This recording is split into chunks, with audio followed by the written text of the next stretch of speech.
Welcome back. We're having a conversation this afternoon with Judy Smith, the nation's top crisis manager. What if you find yourself in a mess and Judy is not available? Well, she's written a book that you can get your hands on right away.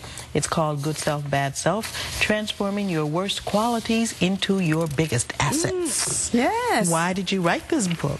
Well, you know, what I wanted to do is to really provide everyday people with some of the advice that I've been giving celebrities and top CEOs in crisis. And what the book is really about is taking a look at our lives and looking at some of the traits and qualities like ego and denial and fear and being overly accommodating, and looking at those traits and really seeing how they can lead to crisis and how you really do have to strike a balance with them. And you give a lot of examples in the book as well of cases that you have. Of course, names changed to protect the innocent. Yes, absolutely, absolutely. And we also, I was going to say that also the good thing about the book is that it really gives examples in there for everyday people of crisis that we face all the time in our lives. As I was reading it, it occurred to me that it's also a way to do some personal introspection to avoid crisis. Yes, that's the big thing. Usually when people call me, the crisis is already happening. It's that, oh my God moment. But what the book was really meant to do is to encourage people to step back and look at some of their traits and their qualities and where they are in their life and make an assessment about it. And we're not talking about crisis on the level of a Monica Lewinsky or Michael Vick. Absolutely not. Absolutely not. Because everybody has the same kind of emotional reaction to an everyday crisis in their life. That's right. That's right. We're talking about crisis where you're in a bad relationship and you're trying to figure that out. You are working very hard and you can't figure out why you have not received a raise.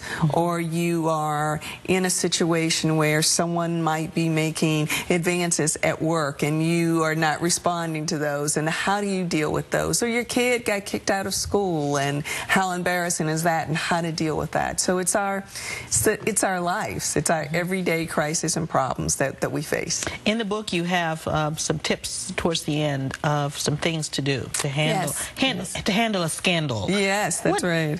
What's the kind of the first 2 or 3 things you should do if you find yourself in a big mess? Well, I think the first thing you want to do, which is probably the most difficult one sometimes, is you have to own that crisis. You really have to own the issue or the problem or the mistake. And I think the second thing is you have to tell the truth about it. It's the funny thing about the truth. My mom always said, it doesn't go away, and you either have to deal with it now or later. And I think the third thing is really coming up with a plan or strategy and how to deal with it. Bad news travels fast and a lie lives forever, that type of thing, Yes, that's exactly right. Good old-fashioned advice. Yeah. Now, do you find that men and women handle crisis differently? A lot of the circumstances that I've seen in the news, you know, whether it's Bill Clinton, John Edwards, Elliot Spitzer, you know, they're involving men. I don't see women involved in these same kind of scandals. Right. Well, I think that scandals may be different, but I think in terms of handling crisis, I think that there's a lot of similarities with men and women. I mean, there is, I think, denial on both parts and both sexes. I think both sexes have a fear about either information coming out or how people are going to feel about me or think about me. So I think it's probably even across the board in how we respond. I think there are different crises that men and women are probably drawn to, perhaps. And I think the assumption is that men have a different calibration for their egos than women do. Yeah, maybe. I mean, I do. But tell me, maybe not? Yeah, I think that men and women have egos, and quite frankly, it's a part of the book. You know, having a strong ego, it's a good thing. I mean, it gives us confidence, it gives us strength to do what we need to do in life. I think where it gets you in trouble, when it gets you out of whack and it gets you out of balance, and you let ego drive your decisions, which leads you into crisis.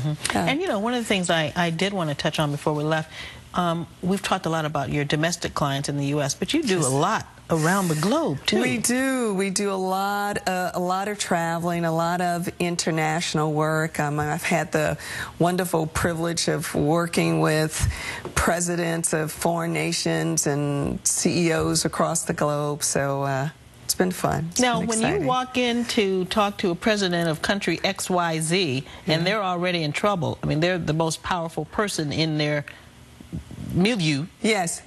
What do you say to them? Well, see, I don't really look at it like that. I have to tell you, I look at it as we're just people. And we are in trouble, we've made a mistake, or, and we're trying to figure it out.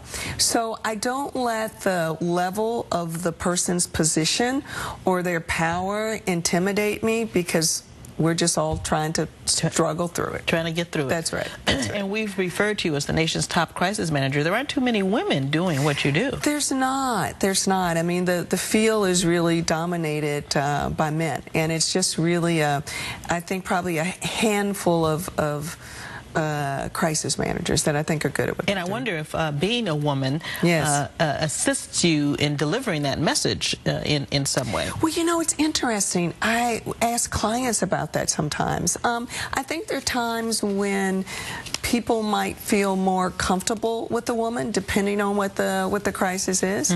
I would like to think that I am compassionate when I deal with corporations or individuals or associations that are involved in crisis. And I try, not to be judgmental about things. A spoonful of sugar helps the medicine go down. Yes, okay, yes, everybody. absolutely. Thanks to Judy for joining us this afternoon. Now, make sure you check out Scandal every Thursday night at 10 p.m. right here on Channel 5. And in case you have a scandal in your life, don't forget to turn to Judy's book for advice, Good Self, Bad Self, transforming your worst qualities into your biggest assets.